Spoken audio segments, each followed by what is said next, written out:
the voice of a seventh angel, all the mysteries are revealed, and my eyes are open wide, so that I can clearly see that a guide for has come, bringing light in the evening time, to open the seven seas and to shout against him.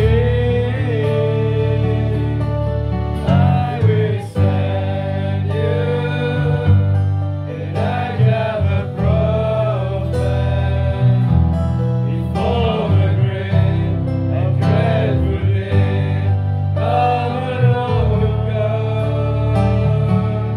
He will send the heart of the fathers to their children, and the heart of the children to their fathers. Oh, I will come and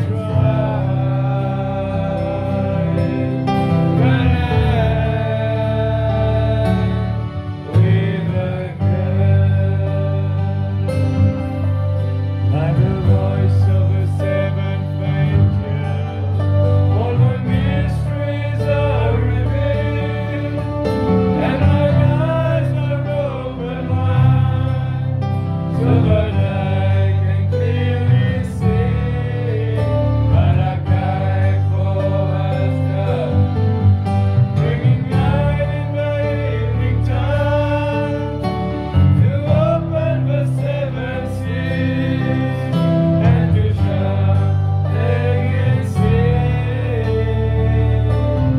I will send you Elijah the prophet before the great and dreadful day of the Lord God.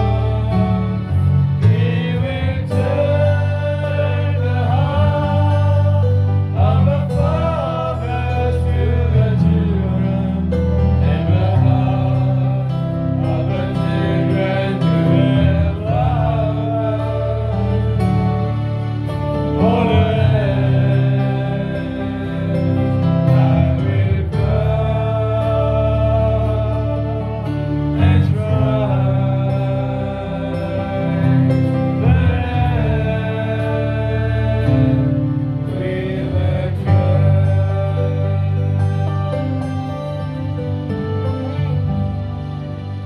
Chantons ce petit cœur avant de prendre la parole. Crois seulement, toute chose est possible. Only believe, all things are possible. Merci Seigneur Jésus-Christ, notre Seigneur.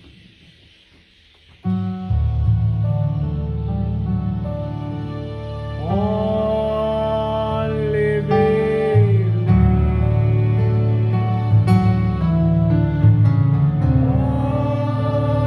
Only believe.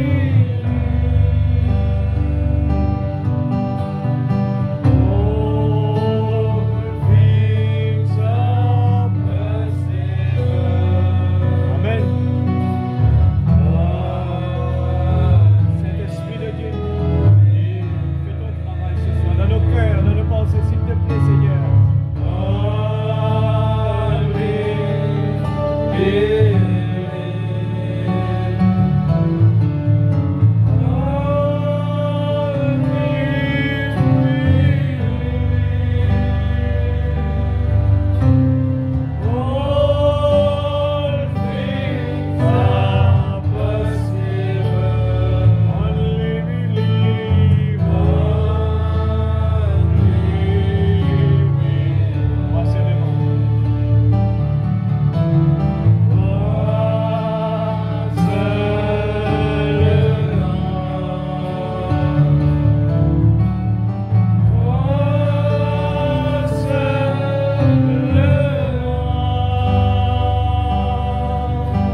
action maintenant. Seigneur, je crois.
Notre Bible.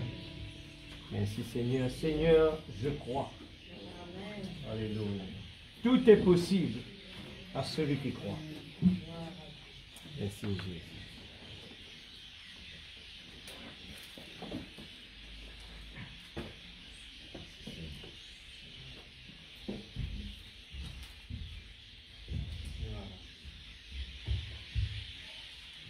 Continuons notre étude, toujours dans l'Apocalypse, chapitre 6.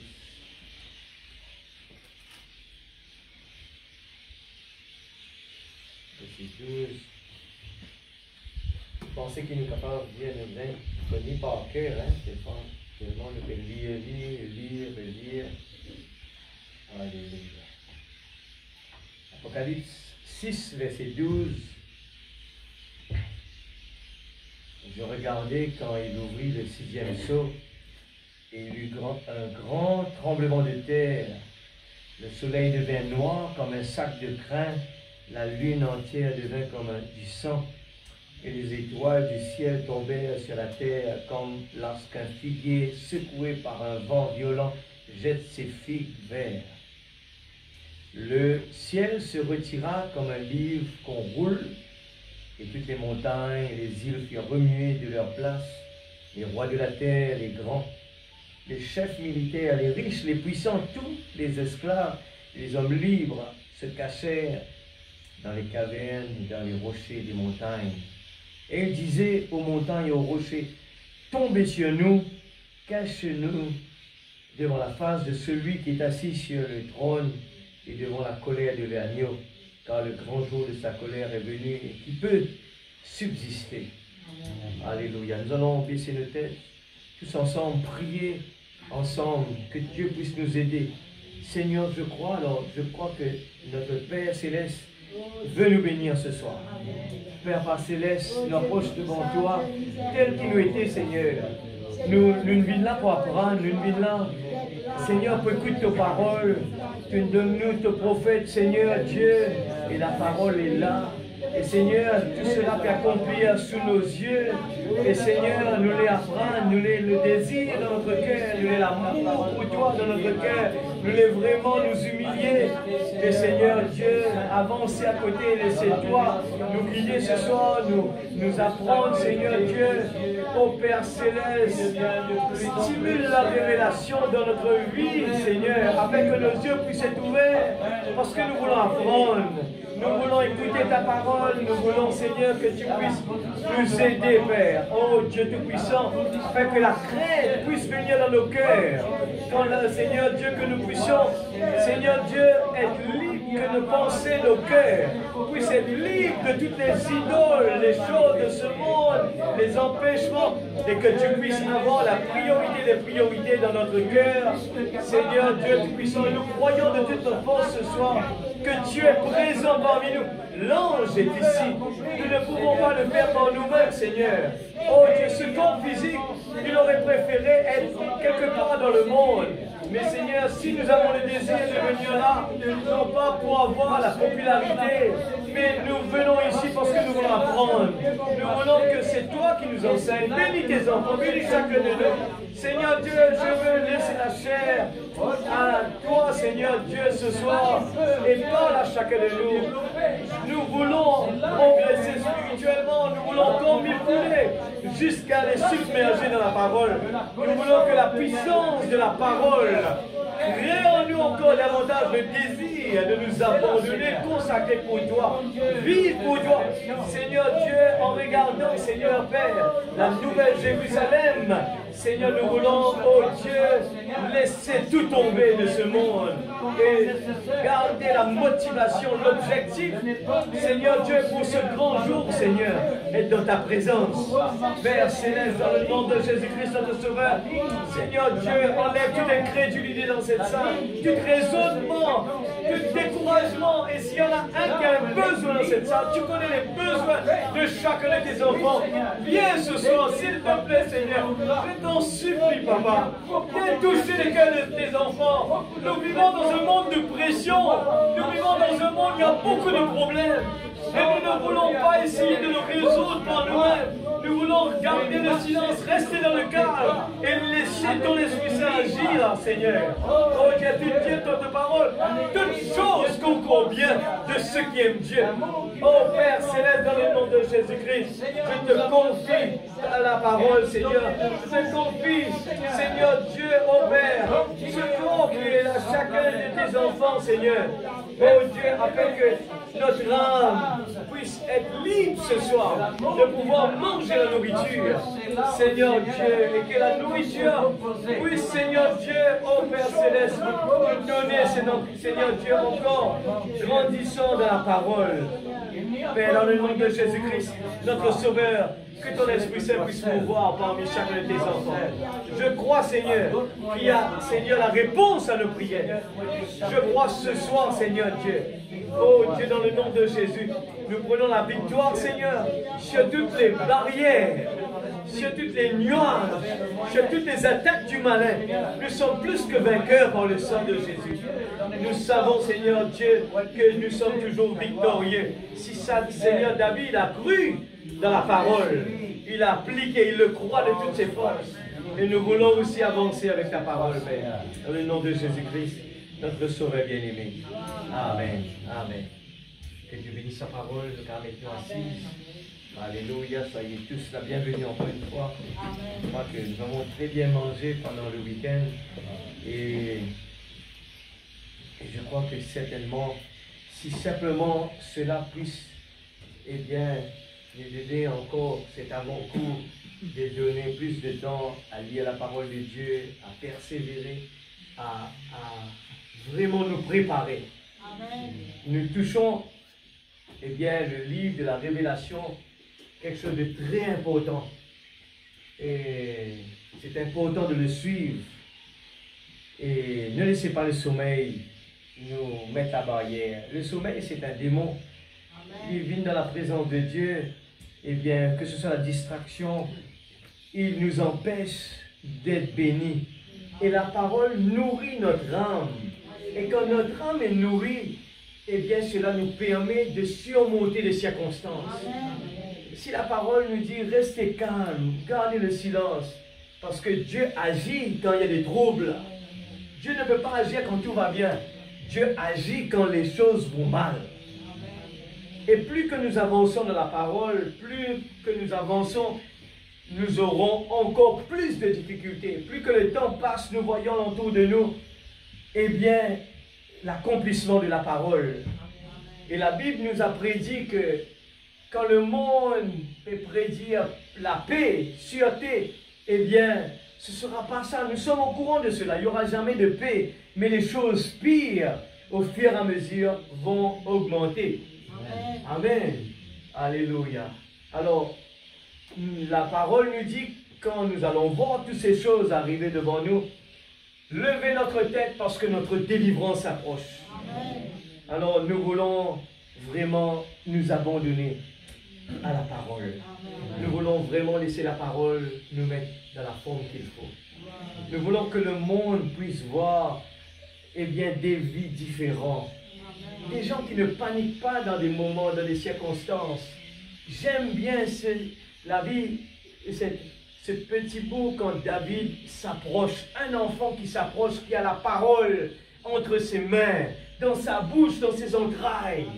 Il arrive là, alors que la nature nous dit, contrairement à tout, eh bien, il y avait le géant Goliath d'un côté, et toute l'armée d'Israël était là, tremblant. Un petit enfant ne peut pas venir là et dire, et moi je vais défier l'ennemi. C'est impossible. C'est impossible de le faire par soi-même. Mais il y avait quelque chose à l'intérieur qui était tellement fort en lui. Il avait nourri la parole. Tellement fort en lui que regardant les problèmes, c'était des jeux d'enfants. Il ne se tracassait pas. Même que les gens lui disaient, eh bien, toi, tu es un enfant, tu connais rien. Eh bien, lui, il n'entendait pas tout cela. Eh bien, qu'importe ce que les gens disaient, eh bien, Dieu se cache, se révèle dans la simplicité. Il est venu avec certitude, avec confiance, que son Dieu, qui l'a délivré des lions, eh bien, son Dieu, eh bien, va le faire encore une fois. Et c'est quelque chose qu'il n'avait pas accepté, c'est que comment c'est possible des incirconcis parlent mal des enfants de Dieu. Il n'acceptait pas ça du tout. Et il a gardé son calme. Il écoutait la petite voix. Et la petite voix lui donnait, alléluia, lui donnait les consignes. Va dans la rivière. Prendre la chose que les gens ne vont pas imaginer. Tous ces armes que l'homme a fabriquées, ben va là-bas. C'est Dieu qui va agir. Alléluia. C'est quel Dieu merveilleux nous possédons. Amen. Nous allons lire aussi dans l'Apocalypse 21, verset 1. Alléluia. Nous prenons aujourd'hui la 5e partie. Soyez attentifs. Nous sommes en plein dans cette période que beaucoup de prophètes auraient souhaité vivre. Amen. Beaucoup de gens. Des fois, nous sommes découragés en regardant les situations actuelles. Les parents regardant les enfants s'inquiètent. Les maris regardant la femme s'inquiètent. Les femmes regardant le mari s'inquiètent. Si nous n'avons pas Jésus dans notre vie, ce seront les problèmes que nous aurons dans nos vies. Alors regardez bien, il n'y a que des problèmes alentour de nous. Rien ne marche comme il faut en ce moment. Alors Dieu nous donne l'opportunité d'investir dans la parole, et bien pour pouvoir, comme l'aigle, qui, quand il y a la tempête, il utilise le vent pour monter encore plus haut. Amen. Dieu nous donne la possibilité, l'Église.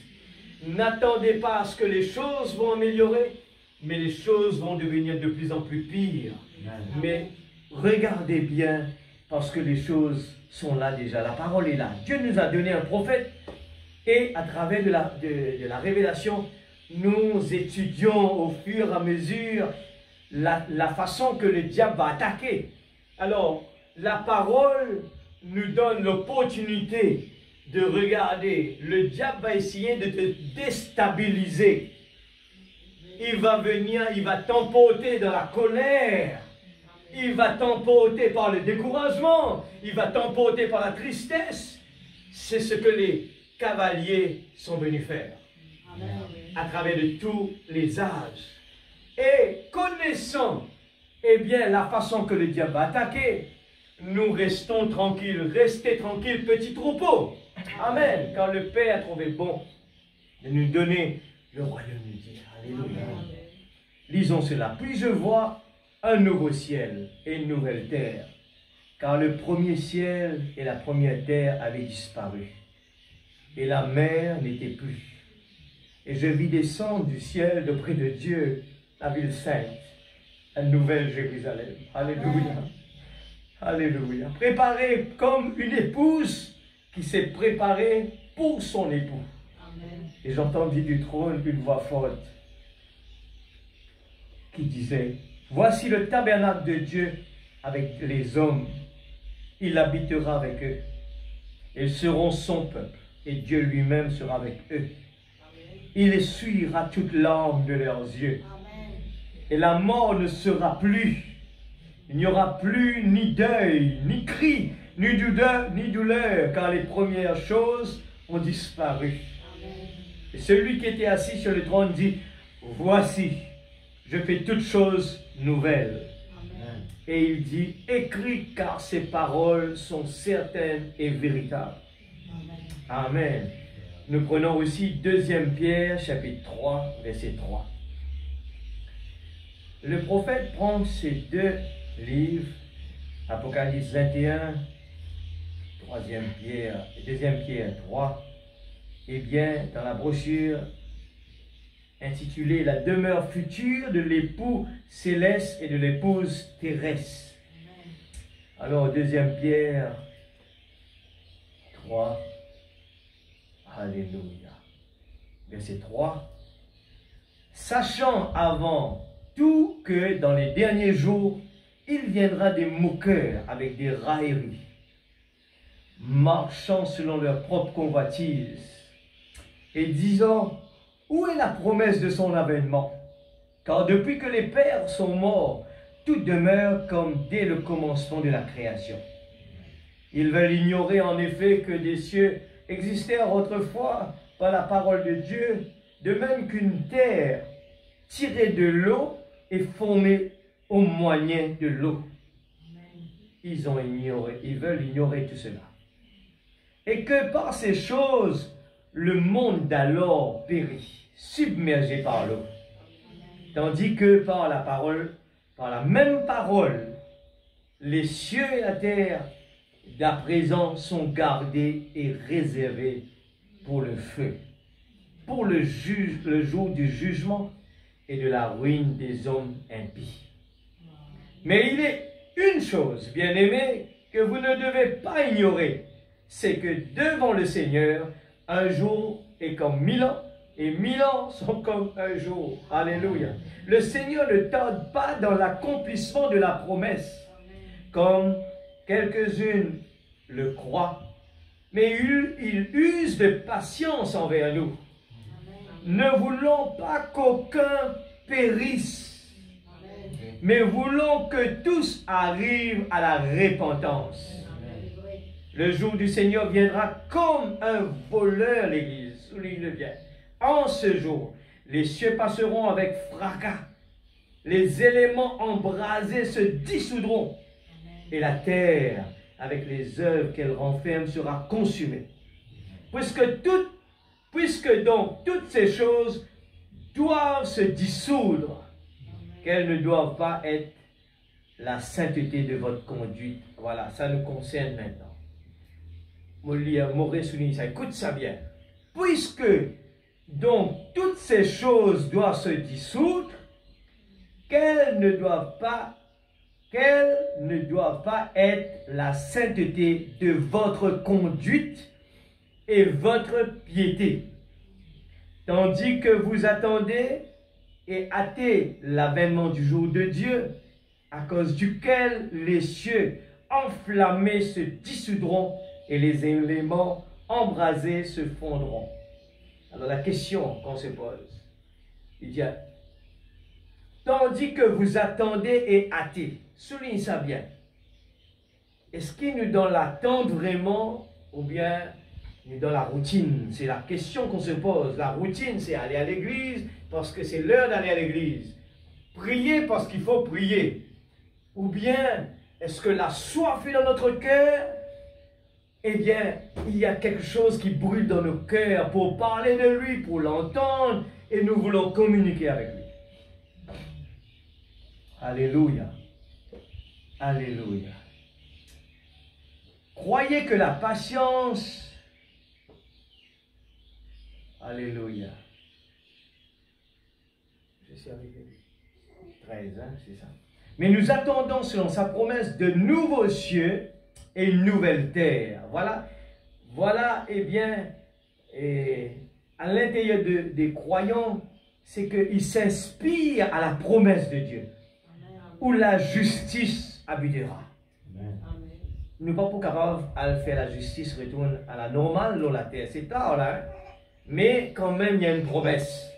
C'est pourquoi, bien-aimés, en attendant ces choses, appliquez-vous à être trouvés par lui sans tache et irrépréhensible dans la paix. Croyez que la patience de notre Seigneur est votre salut. Comme notre bien-aimé frère Paul vous l'a aussi écrit, selon la sagesse qui lui a été donnée. C'est ce qu'il fait dans toutes les lettres, où il parle de ces choses dans lesquelles il y a des points difficiles à comprendre. C'est ce qu'il a fait, c'est ce qu'il fait dans toutes les lettres, où il parle de ces choses dans lesquelles il y a des points difficiles à comprendre. Dont les personnes ignorantes et mal affermies tordent le sens, comme celui des autres Écritures, pour leur propre ruine. Vous donc, bien-aimés, qui êtes avertis, mettez-vous sur vos gardes, de peur qu'entraînés par l'égarement des impies, vous ne veniez à déchoir de votre fermeté.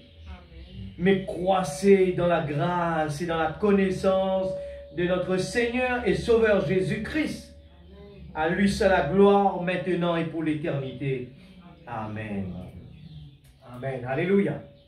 Regarde, eh bien, Pierre nous donne, eh bien, on est en train de souligner, eh bien, ce ton qu'on est en train de vivre. Le peuple de Dieu doit se préparer, l'Église. Il faut enlever les routines de notre vie. Dimanche, on était là. J'ai dit, il y a les attaques du malin qui va essayer de tout faire pour décourager. Mais je prenais l'exemple de David. Dieu le permet. Dieu le permet pour que l'Église ait bien grandi. David, Dieu a tout préparé pour que Dieu démontre sa capacité à travers de David le petit. Mais laissez-moi vous dire, dimanche on était là le matin et la réunion commençait. L'atmosphère était lourde.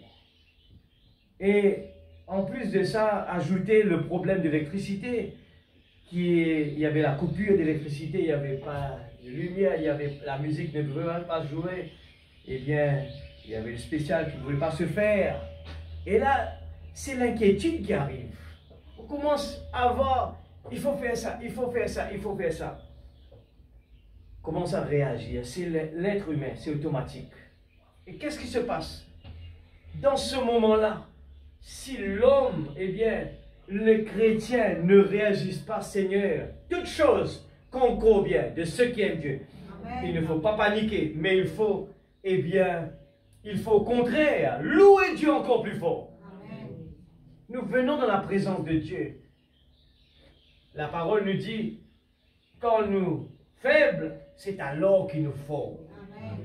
Quand tout va mal, c'est l'opportunité que Dieu nous donne de venir découvrir la puissance de Dieu. Amen.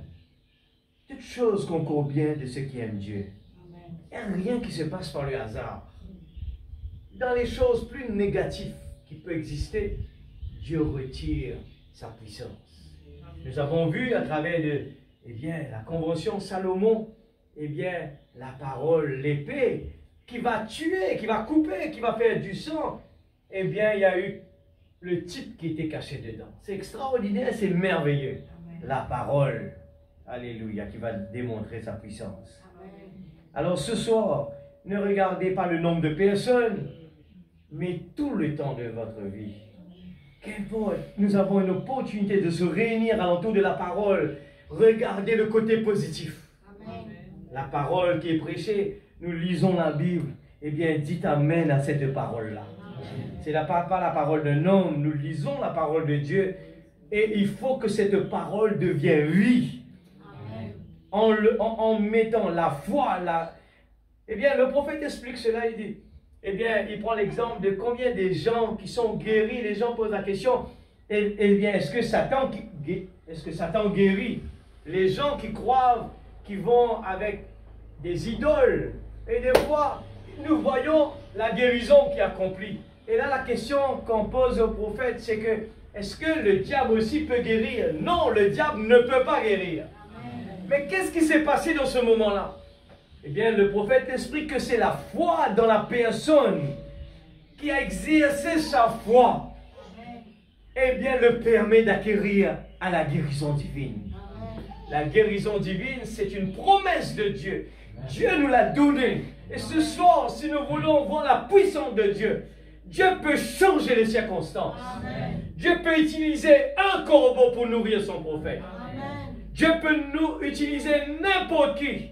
Dieu peut nous bénir ce soir. C'est frère Branham le dit, eh bien c'est l'attitude, c'est notre attitude quand on vient dans la présence de Dieu. Il peut se passer des choses vraiment impossibles, négatives dans la présence de Dieu. On arrive et quelque chose arrive, une coupure d'électricité.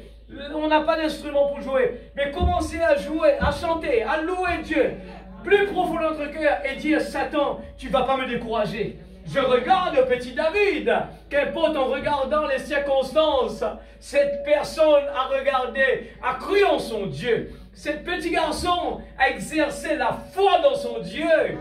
Alléluia. Quand Job regardant, eh bien, l'état qu'il était, l'Église, cela me donne vraiment l'encouragement. Et dire, Seigneur, je ne veux pas dépendre de ce qui se passe à l'Église pour me réjouir, pour chanter, pour louer ton nom.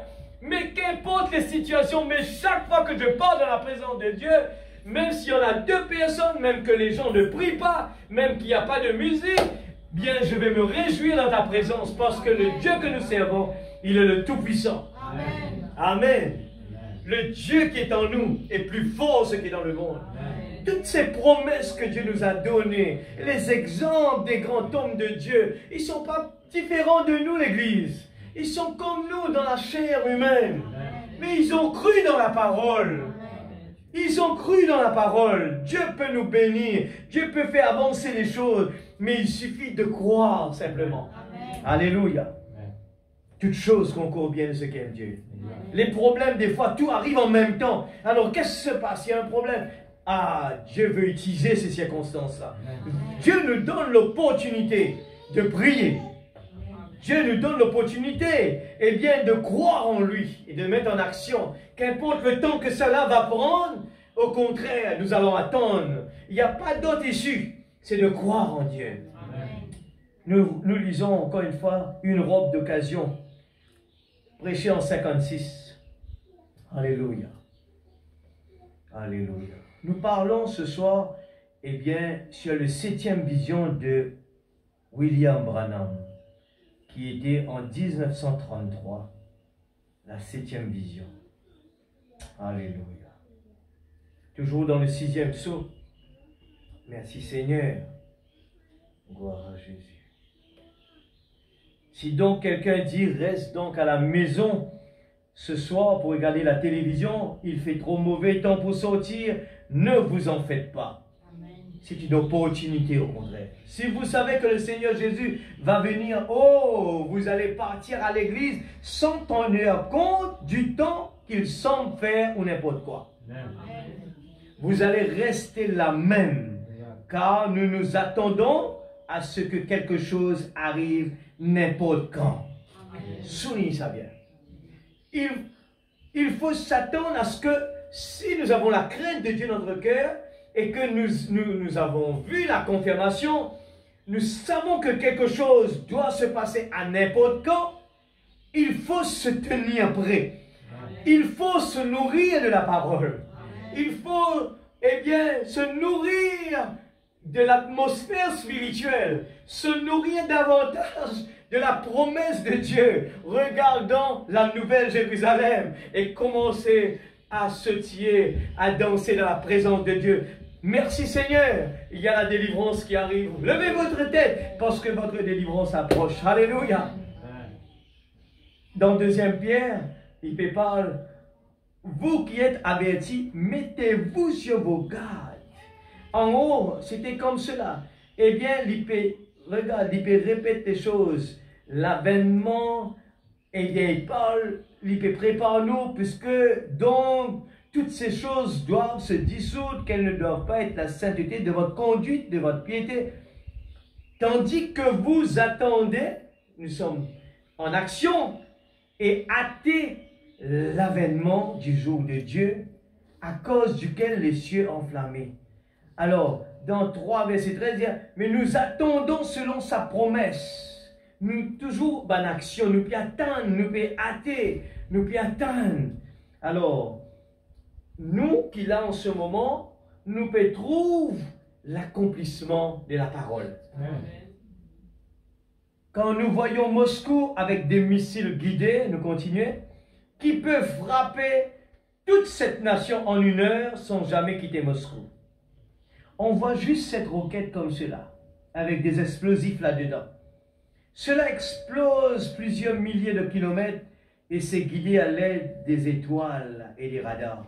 On largue cela en plein sur Manhattan, ici, 3 ou 4 de cela, du coup.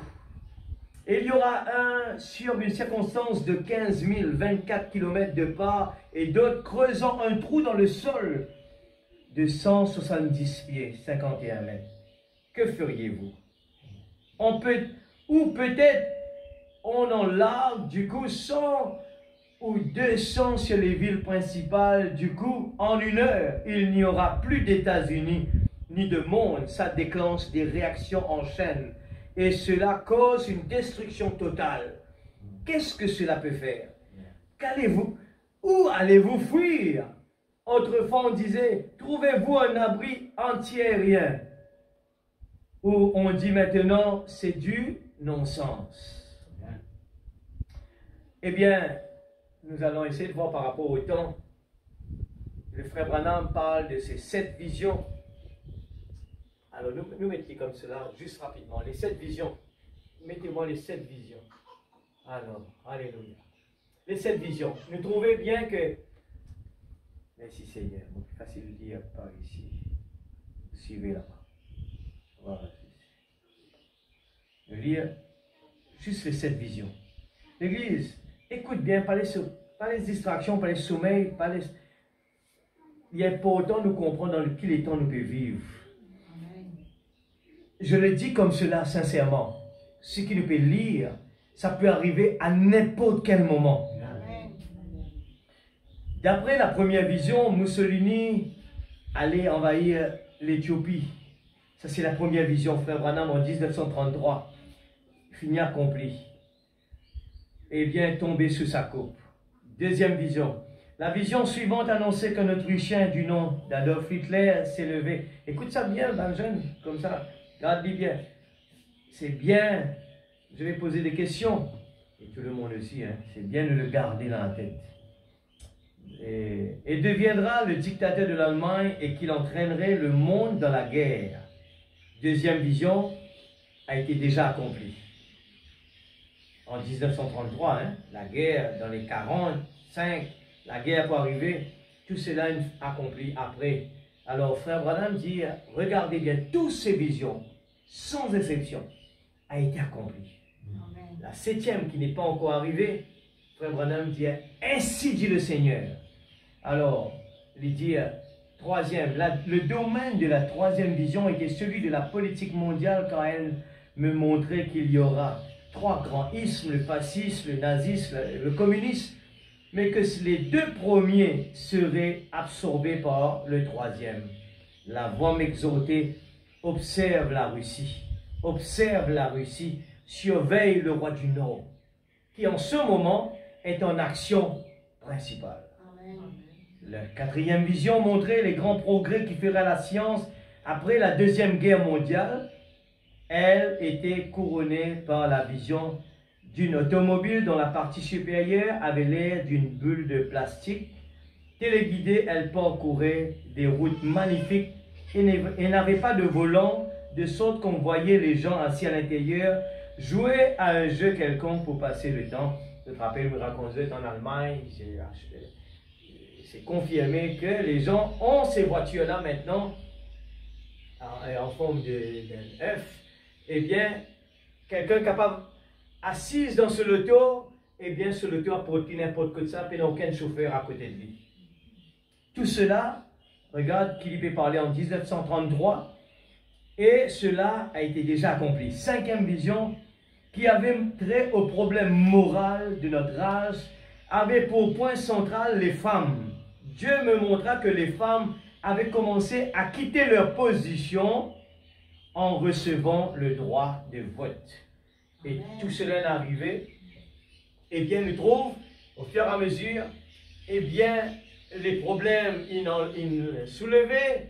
Et pour résoudre des problèmes, le monde commence, donne les enfants les droits, donne la femme les droits.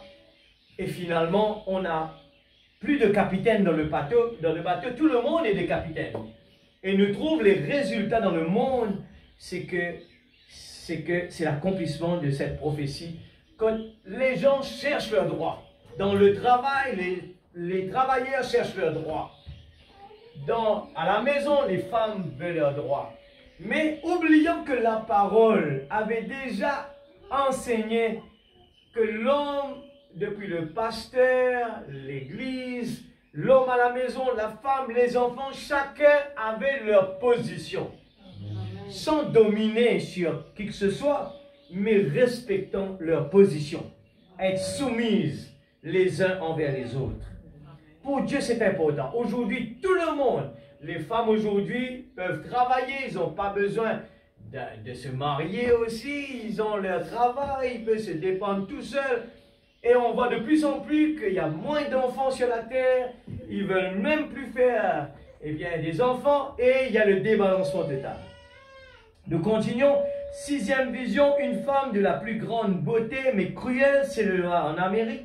Elle avait un pouvoir total sur les gens. Je crus qu'il s'agissait de la montée de l'église catholique romaine, mais je savais que c'était peut-être la vision d'une femme qui allait prendre un grand pouvoir en Amérique grâce au droit de vote des femmes. Dans la septième et dernière vision, j'entendis une incroyable explosion. En me retournant pour regarder, je ne vis plus que des combes, cratères et fumées sur tout le territoire américain. C'est ce qu'on est en train de parler dans le sixième sceau, septième vision. Juste avant le sixième, la femme, nous tous connaissons, c'est quand même là, on a entendu parler, Frère Branham parler de la femme, c'est pas le Frère Branham qui l'a dit, mais nous connaissons ces derniers temps, il y avait une femme qui était dans la couleur de pourpre, qui se tenait là, qui secondait le président, qui prenait quand même la barre et qui, donnait des ordres quand même. C'est la personne très importante. Mais le but principal de notre prédication ce soir, c'est surtout de montrer la septième vision. Qu'il faut bien de voir pourquoi l'Église doit se préparer. Nous retournons dans notre prédication. Le sixième sceau, la cinquième partie. La marque de la bête, 137. La marque de la bête, 137. Si vous m'accordez encore un soir, si Dieu le fait, je vais vous prouver que le communisme n'est qu'un outil entre les mains du Dieu Tout-Puissant pour détruire la cité de Rome. Je crois que le prophète voulait dire. Et rappelez-vous, je dis ceci en tant que prophète de Dieu, l'Empire russe lâchera un genre de bombe atomique sur la cité du Vatican et la détruira en 1 heure. Ainsi dit le Seigneur. Nous parle surtout de la dernière que nous pouvons lire ce soir dans Apocalypse. Premier, il parle, il y aura une cratère, le grand jour de sa colère est venu qui peut subsister. Il y aura vraiment, des choses. Frère Branham parle de la bombe atomique. Il peut faire un cratère dans la terre. Même les gens qui vont aller se cacher sous la terre, ils ne sont même pas en sécurité. Alors, j'étais en train d'écouter ce matin les réactions des gens par rapport aux attaques de l'Ukraine et la Russie en ce moment. Regardant cela, il y avait une représentante de l'Ukraine qui parlait qu'en ce moment, vous l'avez entendu, eh bien que l'Ukraine est en train de se démontrer en tant qu'il avance, eh bien il est en train de défier la Russie. J'écoute attentivement. Mais après, il y a une autre personne qui commence à parler, et cette personne, il a dit, écoutez, moi, je vais vous dire ce que je pense de cette guerre. Il a dit comme cela, c'était ce matin. Il a dit, laissez-moi vous dire, méfiez-vous de la Russie. C'est un pays qu'on ne peut pas le battre. Il a dit ça carrément.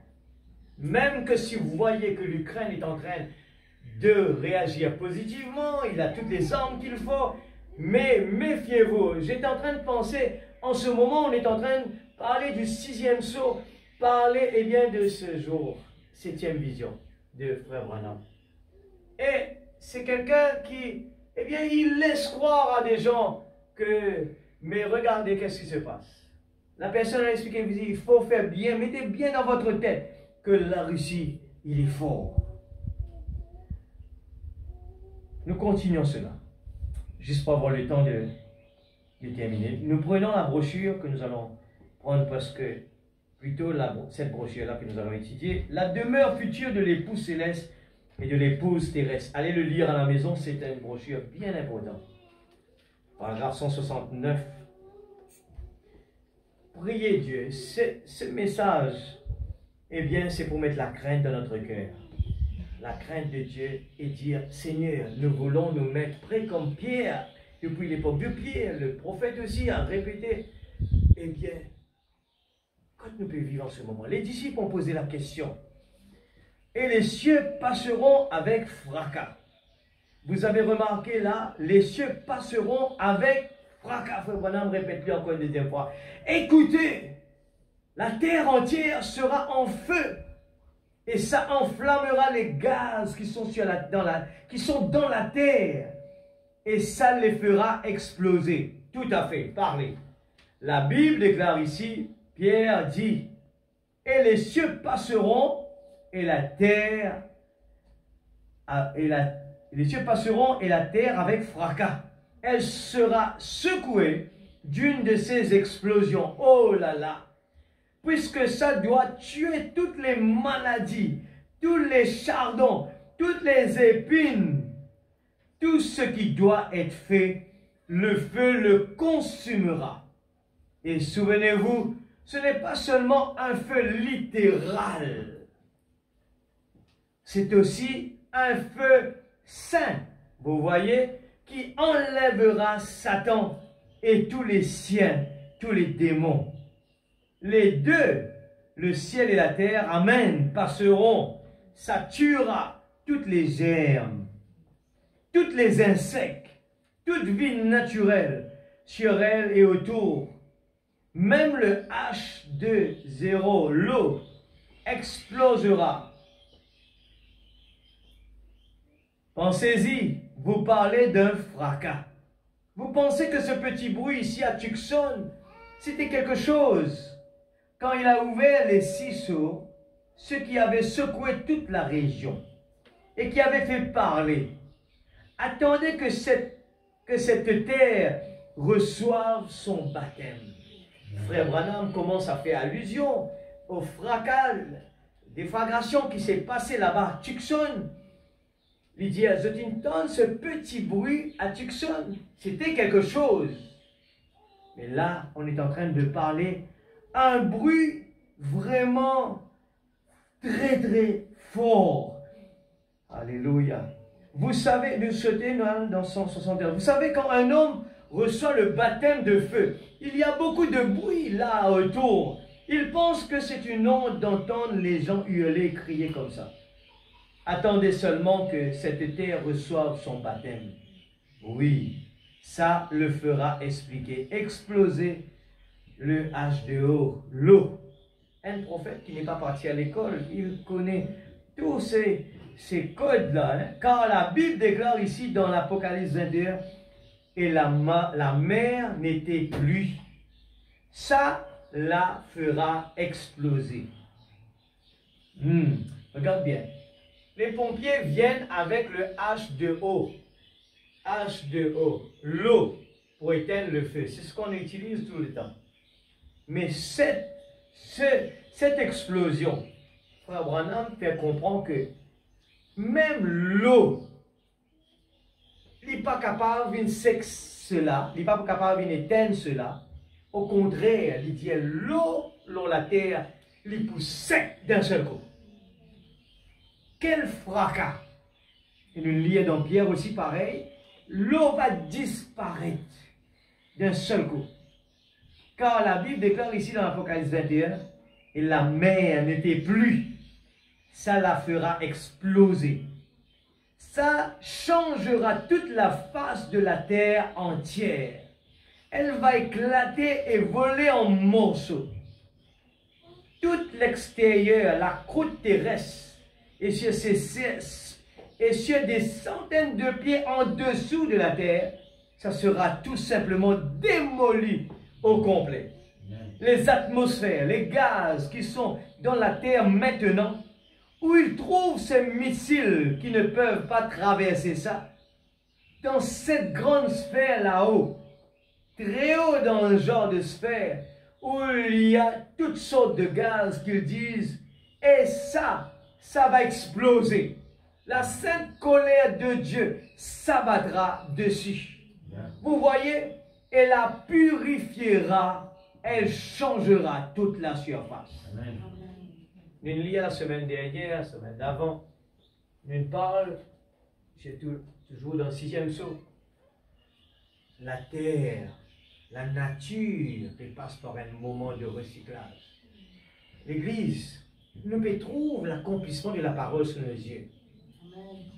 Mais il y a cela, la nature, eh bien, Marine commence déjà en fleur, non encore le mois d'août. Tout le monde en parle. Mais les gens pensent cela normal. Mais connaissant la parole, nous voyons que c'est l'accomplissement de la parole. Et où sommes-nous en ce moment? Les scientifiques, je peux suivre cela de près. Tous ces changements, je peux analyser tout. Et je connais que quelque chose de mal peut venir. L'Église, même les grandes personnalités, les grands là, qui fait ce Pierre qui fait, suivez bien, je parle de, eh bien, est-ce qu'il est habitable ou pas? Qui fait ce parle comme cela? Est-ce qu'il juste qu'il y a une partie du monde parle d'un arbre par la terre là-bas? Non! Ils savent que cette terre-là, ils ne pourront pas continuer à habiter tout le temps. Il y aura une destruction. Regardant Hollywood, ils ont su décrire cela en démontrant, eh bien, les catastrophes vont changer les cours de la terre. Et les gens se préparent. Ils essayent de sonner l'alarme, de dire, il faut changer votre façon de vivre. Il faut arrêter la destruction de la terre. Et la parole l'a déjà dit. L'homme va détruire la terre par elle-même. Regardez la mentalité des gens qui changent. La nature qui change, tout change. Les comportements des gens, le mariage entre mari et femme, et garçon et fille, les gens ne veulent plus de cela. Ils veulent garçon et garçon, fille et fille. Ils veulent plus des enfants. Ça veut dire que nous avons vu dans les 4 premiers sceaux comment le diable veut changer tout le travail de Dieu. C'est son but cela. Il veut changer tout complètement. Et les femmes veulent prendre des animaux. Au lieu d'avoir des chiens, au lieu d'avoir des enfants, ils veulent prendre des chiens juste pour changer ce que Dieu a créé. Amen. Alléluia. Nous continuons la parole. 175, c'est bon? 73 toujours? 73. Mais beaucoup d'entre vous qui aimeraient noter ce mot, le mot grec pour passer. Ça vient du mot, j'ai dû le trouver, je pensais, comment ce monde va-t-il passer? Pourtant, on va y vivre. Frère Branham, allez le lire. Quand là-haut, nous lit, eh bien, le monde pour passer, eh bien, Frère Branham donne toutes les descriptions. comment nous pouvons vivre si ce monde pourrait être détruit? Mais Dieu infini pense tout. 175. Les cieux et la terre passeront. Maintenant, ce mot veut dire passer d'une forme à une autre. Ça ne veut pas dire anéantissement. Mais comme le signifierait le mot anglais pass away, c'est-à-dire être anéanti, mais le mot grec, ou plutôt le mot hébreu, ou plutôt le mot grec, ici, ne veut pas dire pass away. Il veut dire passer d'une chose à une autre. C'est pour ça que nous disons toujours, quand les gens prennent la parole depuis l'hébreu, plutôt le grec, quand ils viennent en anglais, en français, il y a un mot qui est déformé, qui nous empêche de voir la réalité. Et le prophète nous le montre que pass away veut dire, là ici, je peux redire anéanti. Mais il dit cela, il n'est pas anéanti.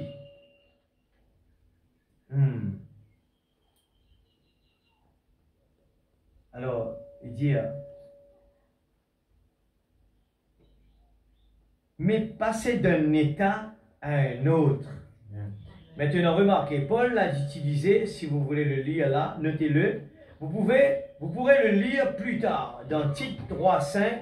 Paul utilise ce même mot en parlant de la régénération de l'homme, que l'homme est passé d'un pécheur à un saint, pas complètement anéanti.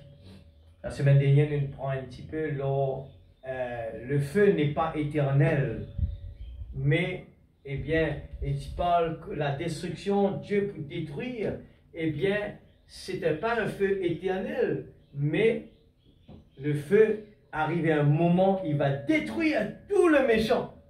Même pas les atomes qui se trouvent dans le méchant, rien va rester, même pas les cendres, il va tout détruire. Parce que le feu n'est pas éternel. Il doit y mettre un feu, une fin totale à tous les atomes du méchant. La cendre des méchants, rien ne va rester. Totalement, ça va être anéanti. Alors, nous continuons toujours. Les cieux et la terre passeront, c'est ça, hein? 175. 175. Les cieux et la terre passeront. Maintenant, ce mot veut dire d'une forme à une autre. Quand la Bible parle, la terre, le ciel et la terre passeront, le prophète nous dit, ce mot veut dire passer d'une forme à une autre. Ça ne veut pas dire anéantissement, comme le signifierait le mot anglais pass away, c'est-à-dire être anéanti, mais le mot hébreu, je le redis, le mot grec ici ne veut pas dire pass away, il veut dire passer d'une chose à une autre. Regardez, mais passer d'un état, c'est ce que ça dit à un autre. Amen. Noël 184. Je saute un petit peu, allez le lire à la maison. On lit dans Jean, dans l'Apocalypse 6, 14, vous voyez, il se retira comme un livre. Rappelez là-haut, 14, dans le 6e psaume, 6 verset 14, il dit, il se retira comme un livre. Rappelez-le, hein, Apocalypse 6. Jésus a dit, les cieux et la terre passeront, ou autrement dit, les cieux et la terre seront changés. Vous voyez, il a encore utilisé le même mot, la même. Non pas anéanti, en effet, plus tard dans l'Apocalypse 21, 2 à 24, c'est qu'on a lu, il a vu la nouvelle Jérusalem descendre du ciel d'auprès de Dieu et se poser sur cette terre. Amen. Ça ne veut pas dire qu'elle sera anéantie. Les systèmes seront changés. Amen. On peut toujours lire dans l'Apocalypse qui nous lire et relire. Dans là, il dit, le ciel se retira comme un livre qu'on roule, et toutes les montagnes et les îles furent remuées de leur place. Amen. Alors nous continuons toujours, continuons d'arriver. Alléluia. 188, c'est bon? également, on voit ici, également dans l'Apocalypse, là, il est dit, les rois de la nouvelle terre y apporteront leur honneur et leur gloire. Dans la terre, il y a, eh bien, Frère Branham dit, la nouvelle Jérusalem est sur cette terre. Amen. Vous voyez, elle est seulement changée. Vous êtes le même homme en stature que vous étiez quand Dieu vous a appelé. La même femme. Eh bien, mais vous voyez ce que ça a fait? Ça a été une régénération. L'ancienne vie est passée, l'ancien désir est passé, alors qu'avant vous aimiez boire, jurer, faire des histoires, vous énerver, et courir ça et là, et l'immoralité, cette chose-là, elle est morte. Voilà toute. Vous voyez? Mais maintenant, vous êtes utilisé. À l'époque, vous étiez l'instrument de Satan, mais maintenant, vous êtes racheté. Regarde bien pourquoi un homme doit, eh bien analyser sa vie.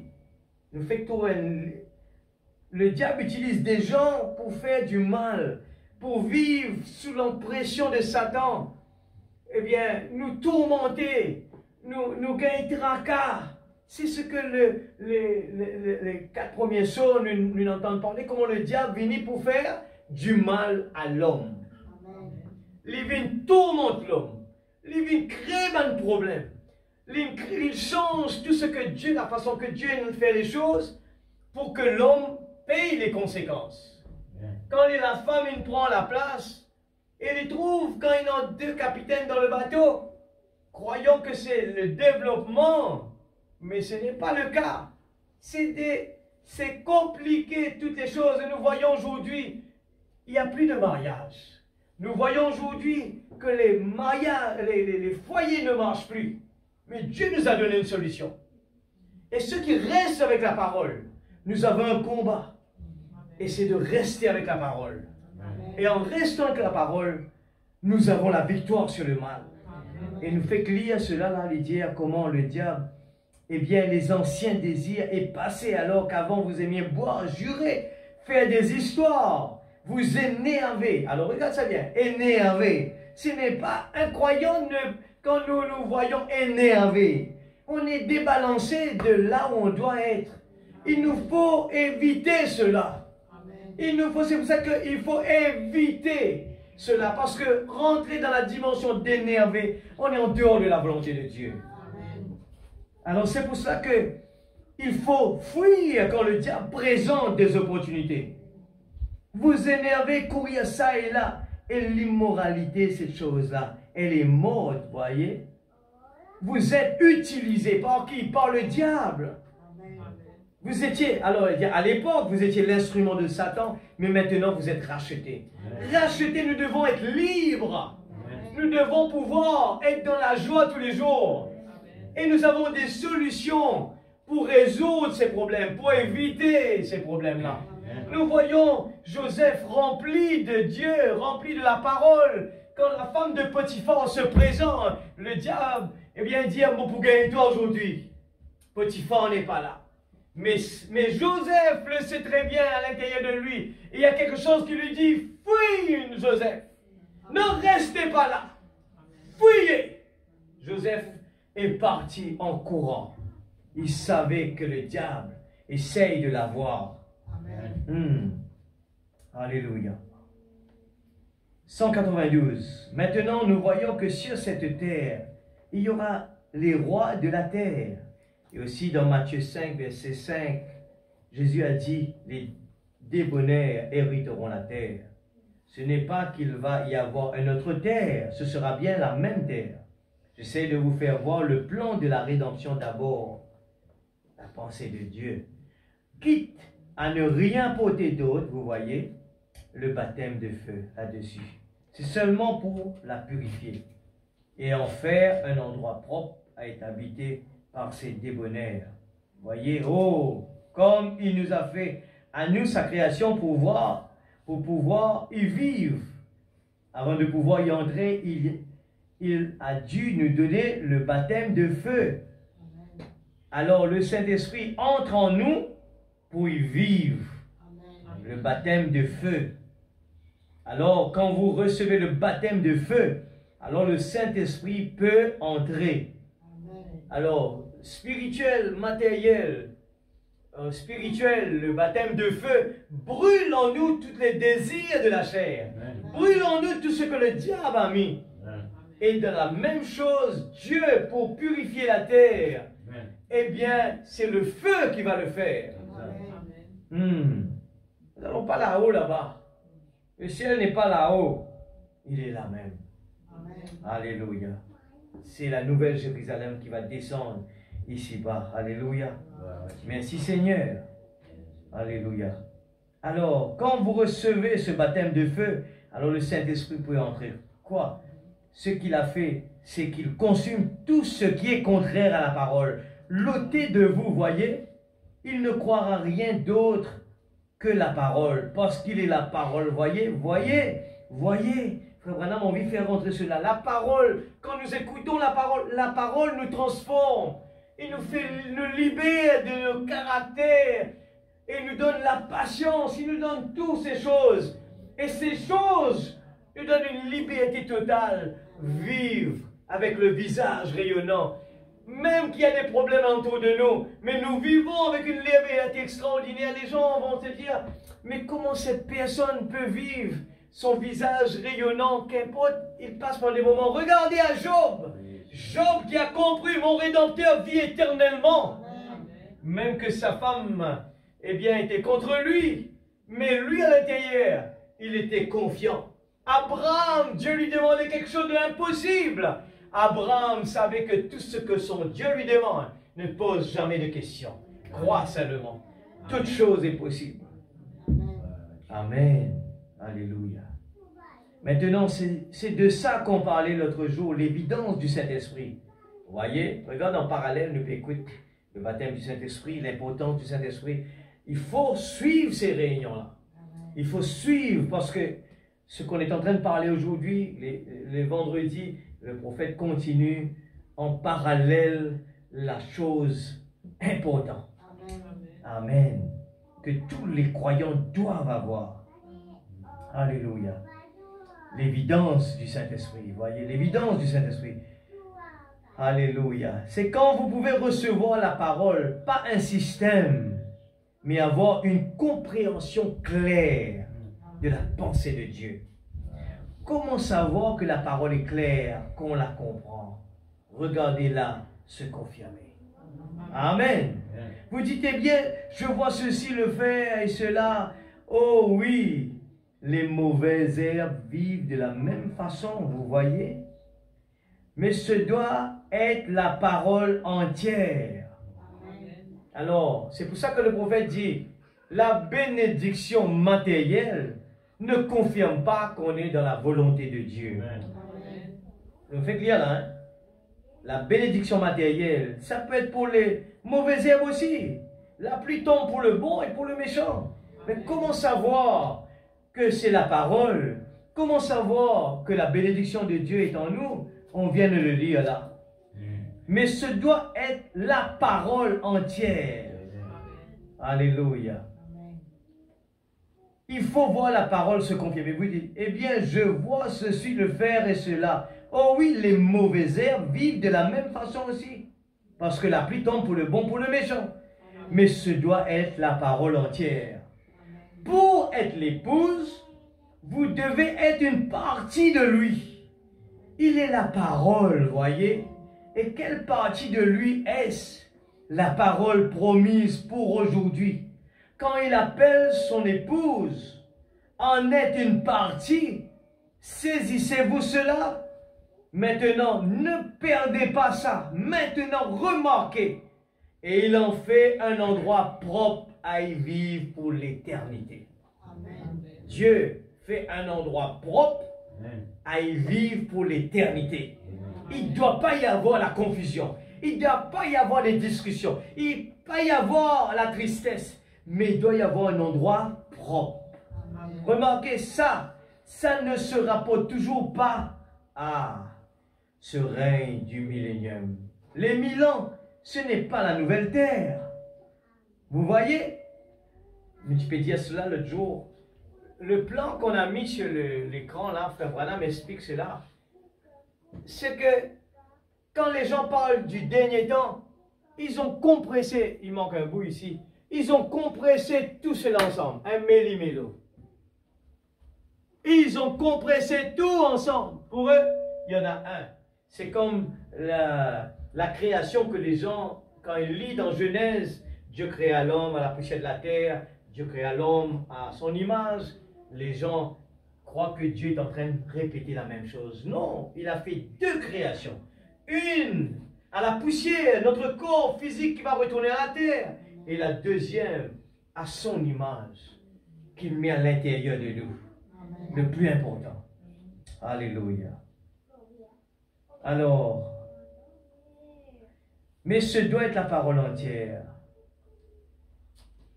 Alors, pour être l'épouse, vous devez être une partie de lui. Il est la parole, voyez. Et quelle partie de lui est-ce? La parole promise pour aujourd'hui. Quand il appelle son épouse, en être une partie. Saisissez-vous cela? Mais ne perdez pas ça maintenant, remarquez. Il en fait un endroit propre à y vivre pour l'éternité. Remarquez. Alors nous retournons au bas. Ça, c'est là où nous allons le millénium. Ce n'est pas la nouvelle terre et le nouveau ciel. Non, non, non, non. Ça, c'est simplement un lieu de repos. Vous voyez? Une période de repos. Pas du tout les nouveaux cieux et la nouvelle terre. En effet, vous voyez, dans le millénium, on a des choses qui ne pourraient pas aller là-dedans. C'est un type de l'ancien septième jour de l'Éden. Le septième jour, après qu'il a créé le monde, le septième jour, il s'est reposé en Éden et le millénium. Vous voyez, le monde a maintenant presque 6000 ans, voyez, et tous les 2000 ans, il connut une destruction, vous voyez. Alors, il montre, regarde tous les 2000 ans. Le premier, si tu n'en lis sous la main, eh bien, le premier 2000 ans, le déluge est arrivé. Il l'a baptisé avec quoi? De l'eau. Les 2000 ans d'après, Jésus est venu le sanctifier et le revendiquer. Il a fait couler son sang dessus. Il se l'est approprié, très bien. De 102, je reviendrai, oui, là, comme roi avec sa reine. Et les deuxièmes 2000 ans, que fait-il? Il vient donner sa période de repos. 203, et puis il l'a brûlé et la revendique pour les siens. Il remet les siens dessus. 204, et remarquez, dans le monde parfait, ce millénium, c'est un type du septième jour. Ensuite vient le jugement du trône blanc. Vous voyez, on a encore le jugement. Dans le millénium, on est encore dans le temps. C'est un jour, 1000 ans. C'est un élément du temps. Ne confondez pas ça avec la nouvelle terre, là. Parce que ce n'est pas ça. Amen. Alléluia. Laisse-moi voir si j'ai le temps. Je le vois ici, sur la main. Allez. 2.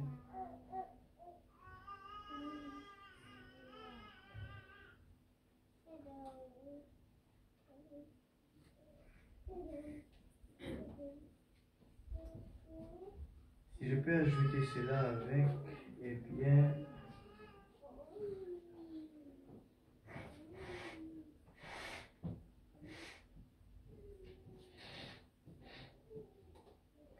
donne-moi l'année 60, l'année 60, te pédaler, hein, 60, 05, 15. L'Épître aux Éphésiens est comparable au livre de Josué.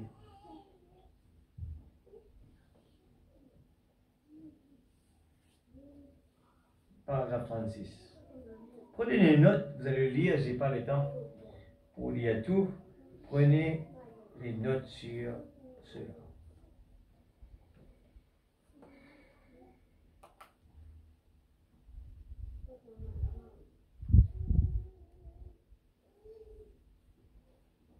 Alléluia. Au Canaan ne représente pas l'âge du millénium. Le plan était là avant. Allez regarder votre plan et lisez la brochure.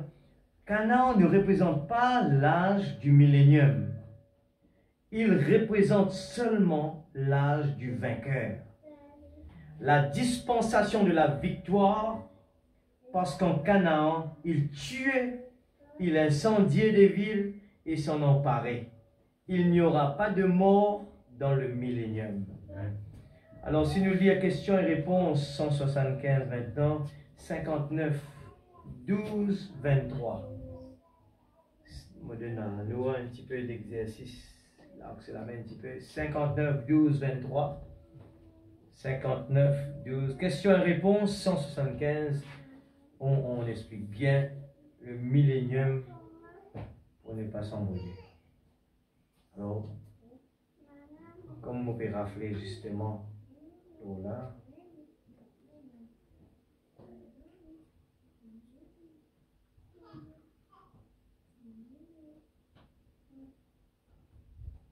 « 175. C'est bon? Combien ont lu Deutéronome 1? C'est bon? Combien ont lu Deutéronome 1? Là où les espions sont entrés, là en Canaan, et en ont goûté les choses. En fait, Canaan n'est pas un type du millénium. Combien savent cela? Juste une seule main. Junie, c'est vrai. Canaan n'est pas le type du millénium. Parce qu'il y avait des guerres, des combats, des tueries et des choses semblables en Canaan. C'est le type du Saint. Canaan est un type du Saint-Esprit. L'Égypte et le monde d'où on sort, le désert, c'est là où ils étaient sanctifiés, l'Église appelée à sortir, Canaan, c'est là où ils se sont établis avec le Saint-Esprit. Vous voyez? Vous voyez? Parce qu'il y avait toujours des guerres. Et si vous ne croyez pas que vous avez des guerres, recevez une fois le Saint-Esprit. Ce n'est que le Saint-Esprit qui va nous éclaircir par rapport à cela. Sans le Saint-Esprit, c'est un méli-mélo. Que faites-vous? Que faisait-il en Canaan? Ils prenaient possession de leurs droits. Gloire. Ils prenaient possession de leurs droits. Et ils ne pouvaient pas posséder leurs droits avant d'entrer en Canaan. Ils ne possédaient rien dans le désert. Puis, lorsqu'ils sont entrés dans Canaan, alors il avait des droits. Et nous avons des droits. Lorsque vous recevez le Saint-Esprit, vous êtes en Canaan. Vous devez combattre pour cela. Alors, nous pouvons lire justement nous pouvons écouter la bande les vendredis, l'importance du Saint-Esprit, pourquoi il faut avoir le Saint-Esprit, et nous pouvons trouver la réponse à tout cela, surtout qui est attaché avec cela. Eh bien, au fur et à mesure que nous lisons les brochures, nous comprenons l'importance qui nous est donnée à rechercher le baptême du Saint-Esprit. Et ne mélangez pas le baptême du Saint-Esprit avec les sensations, mais le vrai baptême du Saint-Esprit. Que faites-vous? Que faisait-il en Canaan? Ils prenaient possession de leurs droits. Gloire, ils prenaient possession de leurs droits. Et ils ne pouvaient pas posséder leurs droits avant d'entrer en Canaan. Ça veut dire que quelqu'un qui n'a pas le Saint-Esprit, il n'a pas encore ses droits. C'est pour cela que le baptême du Saint-Esprit est primordial. C'est pour ça que le prophète a insisté de rester à l'autel jusqu'à qu'on soit rempli du Saint-Esprit. Ils ne pouvaient pas posséder leurs droits avant d'entrer en Canaan. Ils ne possédaient rien dans le désert. Puis, lorsqu'ils sont entrés dans Canaan, alors ils avaient des droits. Et nous avons des droits. Lorsque vous recevez le Saint-Esprit, vous êtes en Canaan, vous devez combattre pour cela. Pour chaque centimètre de terrain. On ne peut pas se reposer la main, bien le pied sur le pied, non. Il faut combattre. Il vous faut combattre. Oui, monsieur. C'est la raison pour laquelle les gens disent, frère Branham, priez pour moi aujourd'hui. Vous voyez? Passez une fois dans Canaan, mon frère, et vous vous rendrez compte d'où vous êtes. Observez la prière déclencher la chose surnaturelle. Oui, monsieur. La chose, le tabernacle se répète encore une fois. Les gens se contentent de rester dans la deuxième partie, première, deuxième partie. Et tant que nous restions là-bas, c'est des problèmes et des soucis. C'est le trouble qui est là. Mais une fois rentré dans le Saint des Saints, eh bien, c'est fini pour les problèmes. Nous sommes en Christ, remplis du Saint-Esprit. Et nos réactions changent. Notre comportement change. Notre langage change. Amen. Alléluia. Merci Seigneur. Alléluia. Je crois que chacun de nous qui est là, après une lire tout, eh bien, l'importance que le prophète il mettait sur nous préparer, et en voyant que la catastrophe qui attend le monde, eh bien, il met l'emphase de se préparer, d'abandonner le monde et d'assurer à ce que nous avons lu avant, nous avons étudié avant, d'assurer à ce qu'aucun des idoles soit dans nos vies. Amen. Et les gens disent, eh bien, nous n'adorons pas des idoles, alors que les idoles n'est pas simplement des statues, mais les idoles, c'est tout ce qui remplace Dieu dans notre cœur. C'est ce qui a fait pour que l'homme riche qui étudiait la Bible, qui est obéissant à tous les commandements, mais il n'a pas hérité le royaume. Pourquoi? Parce qu'à l'intérieur de son cœur, l'idolâtrie de l'argent était présente. Il aimait l'argent.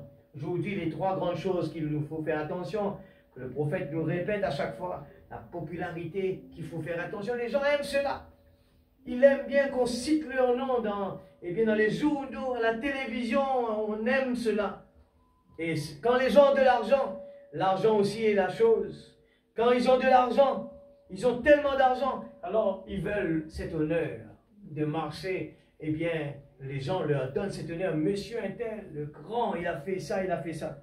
Et puis, c'est la femme qui vient troisième. Les gens, eh bien, courent derrière les femmes et cassent toute la procédure que Dieu a établie, le mariage. Alors, il nous faut faire bien attention à l'Église. Nous parlons de quelque chose qui peut arriver ce soir. Nous parlons de quelque chose qui, tout peut basculer dans l'autre côté à n'importe quel moment. C'est pour cela que on peut se faire du tort à n'importe quel moment en désobéissant à la parole. En entrant dans le monde. Et nous vivons dans un monde de pression. Il faut pouvoir gérer cette pression-là. Si nous avons Christ en nous, le monde ne peut pas exercer sa puissance sur nous. Nous devons chanter. Nous pouvons pouvoir exercer. Dimanche, je suis heureux. Le lundi, plein de joie. Nous le chantons. Mais ce n'est pas en nous. Est-ce que c'est normal? Non, ce n'est pas normal. Un croyant doit être joyeux tous les jours.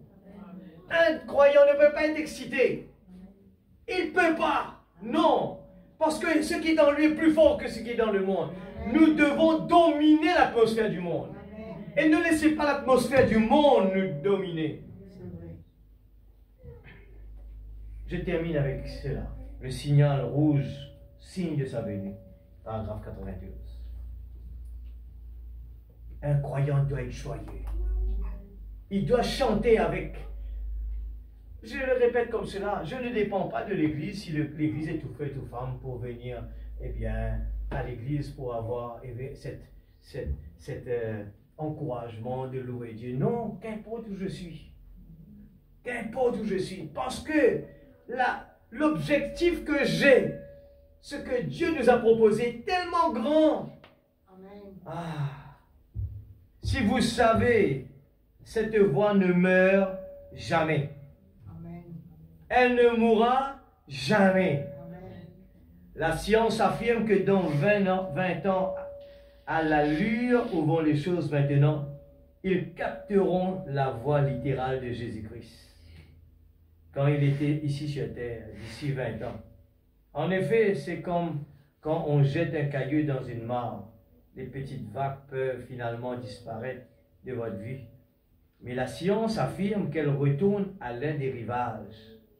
Elles vont d'un rivage à un autre de l'océan, de part et d'autre, et elles ne meurent jamais. Amen. Nous sommes bénis par la Convention et il parle nous beaucoup de la parole, l'importance de la parole. La parole ne peut pas me mettre dans des confusions, l'Église. La parole met une énergie dans moi pour me réjouir. Je ne peux pas me mettre dans des situations de dispute à cause de la parole, non.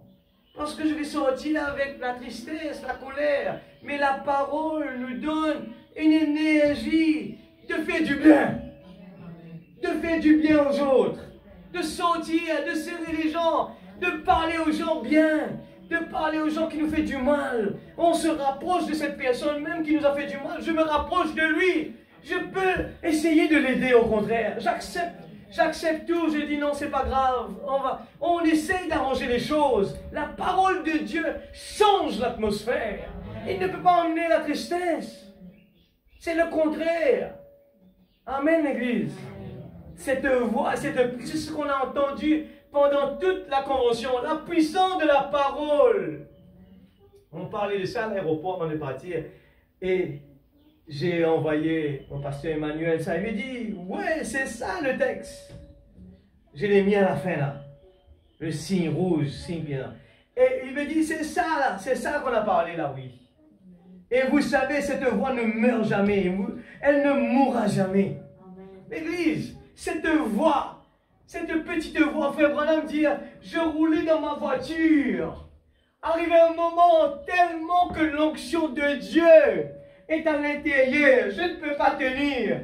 Je pleure et je pleure. Je garde ma voiture sur le coin. Je commence à pleurer. Tellement je me sens bien, l'Église. C'est ça le message. La puissance du message ne peut pas emmener la confusion. Non. Il ne peut pas emmener des disputes. Il ne peut pas emmener des problèmes. Non. Il ne peut pas me faire séparer avec les uns les autres. Il me fait rapprocher au contraire.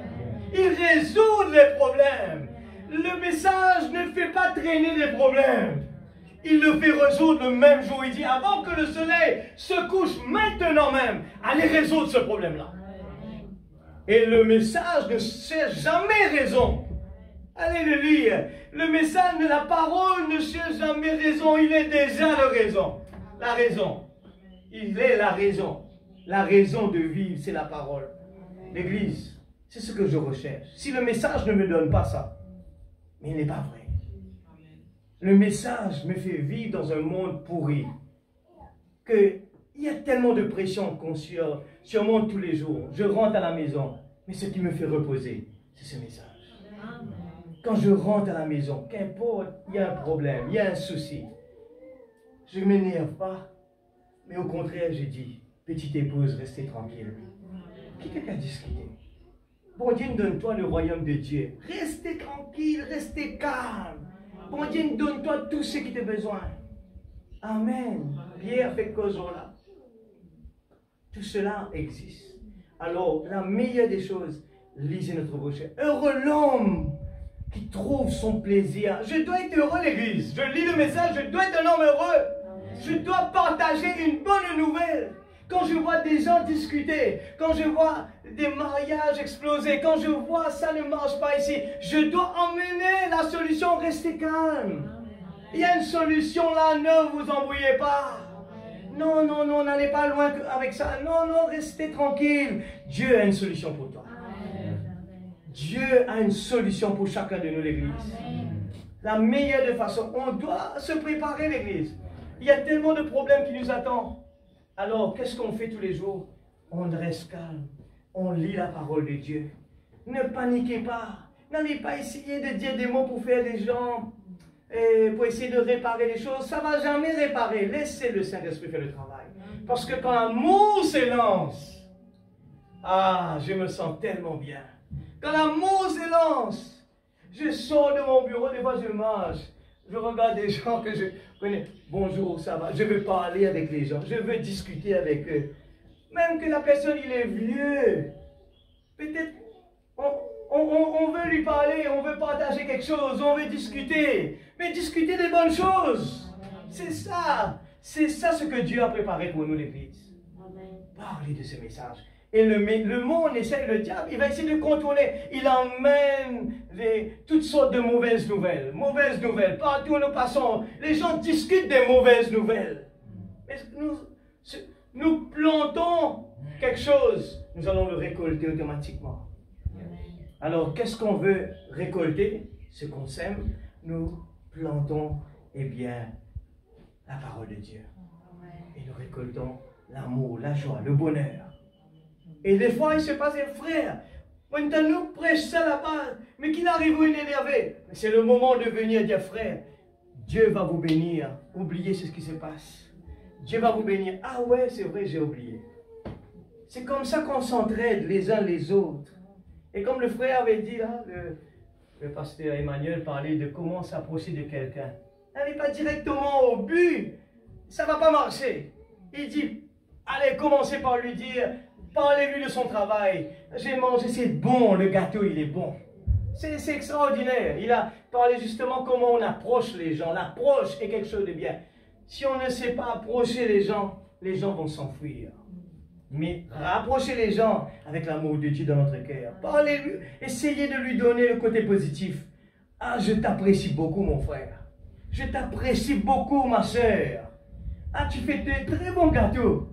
Et dès que la personne commence à dire, ah, il m'apprécie, ça fait longtemps que j'entends pas ça. J'entends que des gens me dire que je ne suis pas bon. J'entends que partout où je parle, les gens me disent que je suis comme ça. Mais aujourd'hui, ah, au moins il y a quelqu'un qui parle très bien de moi. C'est la meilleure façon que le message nous enseigne. Comment approcher les gens. Amen. Ce message, il change la vie des gens, l'Église. Nous faisons des erreurs tous les jours. Mais la parole de Dieu nous aide à avancer. Et c'est pour ça que la parole dit, l'amour est une puissance extraordinaire. Qui change nos vies. Qui enlève la routine de notre vie. Et qu'on se réveille. Merci Seigneur pour cette belle journée. La pluie tombe. Merci Seigneur pour la pluie. Merci Seigneur pour le soleil. Merci Seigneur, je mange une banane. Seigneur, je prends le temps de le regarder. Tu apprends, Seigneur, regarde l'emballage qui est dessus, il est jaune. J'aime cette couleur-là. Il est précieux Seigneur, tu es grand. Tu me donnes cet avant-goût de cette nouvelle Jérusalem. Et qu'est-ce qui peut m'empêcher? Eh bien, d'exercer tout ce que Dieu nous demande, en regardant notre objectif est tellement fort sur ce que Dieu nous a promis. Eh bien, je vois tous mes petits problèmes, ce que les tiraillements des gens, comme rien du tout. Je peux lui pardonner, je peux l'aimer si même il ne m'aime pas, même il ne me fréquente pas, je l'aime quand même. C'est cette personne-là que je veux aimer encore plus. Et je vais lui démontrer que je l'aime. Cette personne qui ne veut pas me parler, je veux au contraire faire quelque chose de plus pour lui-même que les autres. C'est comme cela que nous avons la victoire sur l'ennemi. Nous avons la victoire sur l'ennemi. Amen et amen. Est-ce que nous mettons debout dans la présence de Dieu? Que c'est bon être dans la présence de Dieu. Je vais être un outil entre ses mains. Je ne suis rien d'autre. Eh bien que ce que Dieu veut que nous soyons. Et nous voulons vraiment que ce message, eh bien, au fur et à mesure qu'on avance, nous allons voir nos erreurs. Nous allons voir là où on a failli. Mais il faut prendre du temps à écouter, à ne pas continuer les yeux fermés dans une direction. Non, Seigneur, je veux voir ta main puissante. Je veux voir l'Église, Seigneur, tout feu, tout flamme. Je veux voir ton Église. Seigneur, tu as promis, Seigneur Dieu, dans les derniers temps, et qu'il y aura un désir dans le cœur de venir à l'Église, Seigneur. Je veux voir toute l'Église dans cette expectative. Les gens veulent venir à l'Église. Il ne faut pas que l'Église devienne un fardeau. Qu'est-ce qu'on va aller voir là-bas? Qu'est-ce qu'on va entendre? Je vais voir ce frère que je n'aime pas, cette soeur que je n'aime pas. C'est pas. Au contraire, Seigneur, je veux aller là-bas à l'hôpital pour me faire opérer. Oui, Seigneur, aide-moi. Je veux vraiment la bénédiction que tu as préparée pour nous, Seigneur. Je veux l'appliquer. Ce que je n'ai pas l'habitude de faire, Seigneur, aide-moi. Aide-moi pour le faire, Seigneur. C'est notre prière de tous les jours. Alléluia. Alléluia. Nous allons élever nos voix ensemble. Nous allons prier Dieu. Nous vivons dans un moment, je vois tellement les coïncidences. Ce n'est pas une coïncidence. Tout ce qui se passe comme si tout a été tellement planifié. La parole, la convention, ce qu'on écoute les mercredis et les vendredis. J'ai dit, Seigneur, coïncidence. On est en train de parler le mot éternel la semaine dernière. Et le week-end, je ne sais pas si vous avez souligné, le week-end, le pasteur vient parler de la parole éternelle. Je dis, est-ce qu'il y a des coïncidences dedans? Qu'est-ce que tu veux nous dire, Seigneur? La parole, il est bon, il donne l'énergie, la stimulation dans notre vie. On veut chanter, on veut louer, on veut prier. On ne sent pas la tristesse, on ne sent pas le sommeil dans la présence de Dieu. On est venu ici, on veut vraiment être béni. On n'accepte rien d'autre. On n'accepte pas le sommeil, ni la tristesse, ni la froideur, ni la tiédeur. Je suis venu ici. Il y a la solution au pied de Jésus. Amen. Alléluia. Seigneur Dieu Tout-Puissant, oh, ta parole, il est merveilleux. Nous ne pouvons rien faire sans toi. La stimulation de la révélation, Seigneur, nous aide chaque jour. Oh Dieu Tout-Puissant, nous acceptons quand tu nous parles, Seigneur. Nous voulons vraiment que, Seigneur, toute la parole, Seigneur, oh, nous exerce, Seigneur, nous pousse, oh Dieu, à devenir encore, Seigneur Dieu, de progrès sur progrès, bénédiction sur bénédiction. Aide-nous, s'il te plaît, Seigneur. Nous voulons vraiment faire des efforts. Nous voulons vraiment nous abandonner pour toi. Nous voulons voir le monde comme secondaire. Nous ne voulons pas nous inquiéter des choses de ce monde. Nous voulons, Père, Dieu Tout-Puissant, aide chacun de nous, Seigneur. Oh Dieu Tout-Puissant, aide chacun de nous qui est là. Ce message, il est possible, Seigneur, oh, il est pour moi. Tu m'as parlé ce soir, Seigneur. Je veux être dans cette dimension-là. Je veux être dans les dimensions de la parole. J'accepte, Seigneur, je fais des erreurs. J'accepte, Seigneur, des fois j'ai mal compris. Des fois je fais des choses sans vouloir le faire. Pardonne-moi, Seigneur. Je veux vraiment, pour tout dans le monde, je veux rien à aucun moment faire quelque chose que tu n'aimes pas. Tu connais mon cœur, Seigneur. Seigneur Dieu, Abraham l'a compris. Tu lui as demandé la vie de son fils. Seigneur, l'obéissance de ta parole, Seigneur, il l'a appliqué, la priorité. Je ne veux rien faire, Seigneur, pour te déplaire, Papa. Aide chacun de nous qui est là. Nous voulons, Seigneur Dieu, à aucun moment nous ne voulons pas essayer de nous placer plus haut que quelqu'un d'autre. Non, au contraire, nous voulons nous abaisser, Seigneur. Je ne connais rien. Je ne connais pas. Mais je veux apprendre, Seigneur. Ce soir, Père, oh Dieu, si Seigneur, je te confie le ditoire. Si j'ai dit quelque chose qui n'est pas en ligne avec ta parole, je sais que ton Esprit Saint va faire le reste. Je te confie le ditoire, Père. J'ai fait de mon mieux et tu connais mon cœur, Seigneur. Oh Père, s'il te plaît, Seigneur, bénis ce petit troupeau, afin que chacun qui est là, Seigneur, oh, ceux qui vont l'écouter aussi après, Père, puissent prendre une décision, Seigneur, à la parole. Prendre une décision de donner sa vie à Jésus. Prendre une décision de faire quelque chose pour toi. Bénis chacun de tes enfants qui soutiennent cette œuvre à Rodrigue. Ta bénédiction abondamment, Seigneur. Dans n'importe quelle façon, Seigneur, je sais que, Père, tu connais les efforts que chacun est en train de faire pour encourager les uns les autres. Seigneur Père, je ne veux pas être une occasion de chute pour qui que ce soit.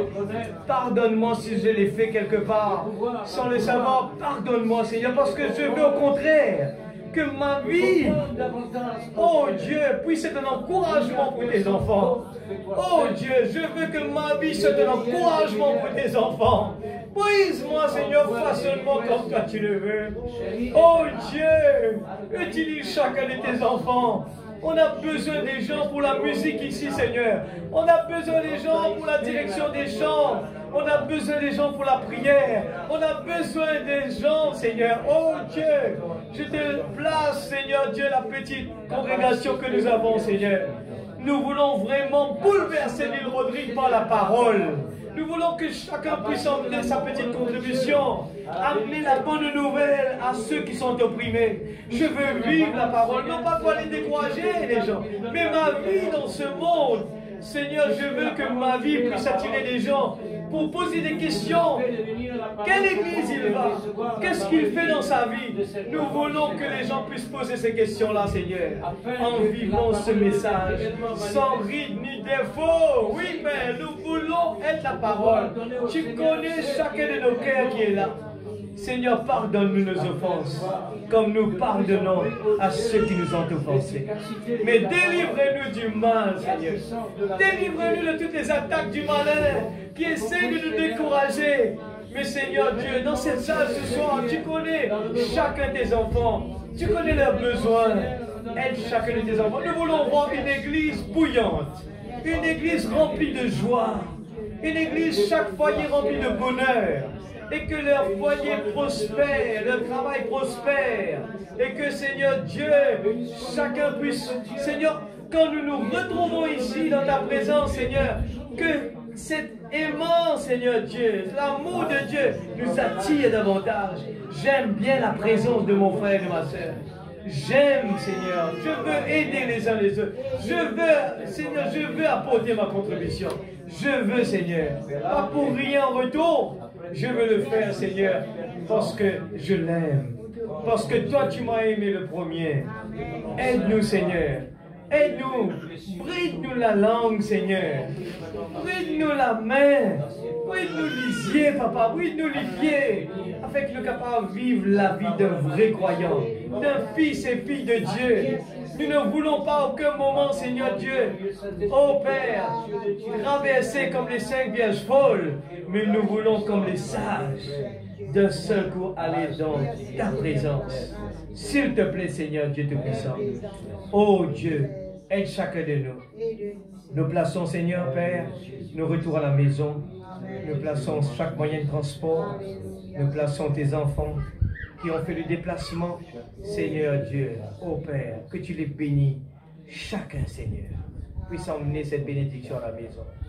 Chaque famille, ceux qui sont absents, Père, les places entre tes mains, que tu les puisses les bénir aussi, Seigneur. Seigneur, ô Dieu Tout-Puissant, nous avons cette motivation. Ô Dieu, chaque jour, Père. Merci encore une fois. Prépare-nous pour la prochaine réunion vendredi. Te donne-nous la force.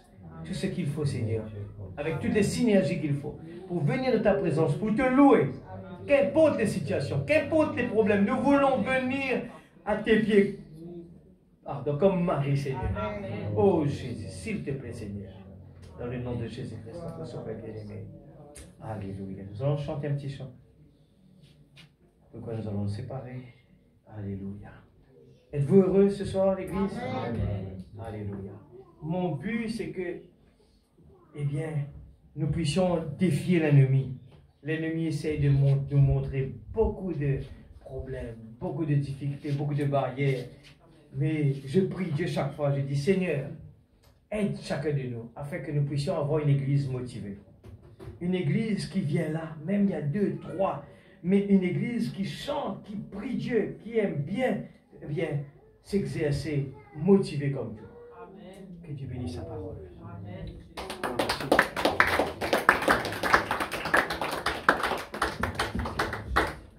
Merci Seigneur. Oh Jésus. Gloire à Jésus.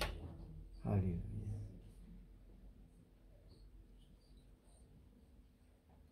Gloire à Jésus. Chante un petit chant. Gloire à Jésus. Les nations se disloquent. Israël se réveille.